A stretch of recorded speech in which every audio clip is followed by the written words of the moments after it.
د بڑخیلی DHQ هسپتال ته نه صرف د ملکنډ ضلع بلکې د کوزدیر باجوړ او تحصیل بریکوټ په زرګونو ناروغان د علاج معالجې په غرض راځي. هم دغه وجه ده چې په دې هسپتال د ناروغانو لوی بوج دی. ولې د هسپتال انتظامیې په خصوصي دلچسپۍ سره په کیجوالټي یونټ کې په وړاندې ځل د زنانو ډاکټرانو تعیناتي وشوه، د کوم په برکت چې به د زنانو ناروغانو په پرده کې علاج معالجه یقیني شي او بل اړخ ته به په نارینه ډاکټرانو بوج هم د کافي حد پورې کم شي.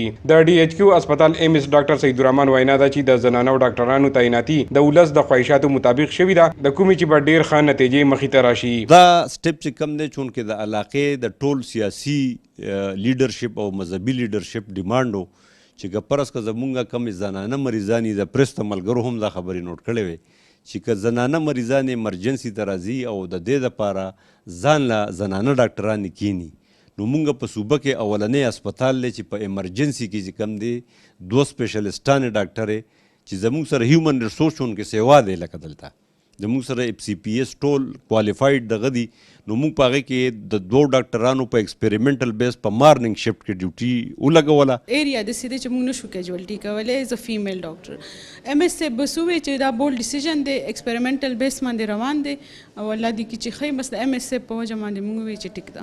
د سیمې ځایي خلکو هم د زنانو ډاکټرانو تعیناتي انقلابي قدم ګڼلی دی او وایي چې اوس به د زنانو ستونزې هم په ښه شان حل شي. اکثر داسې کسان چې د دې وجې نه هسپتال ته ماشومان نه بوځي، یاره وایي فیمیل ډاکټره نشته.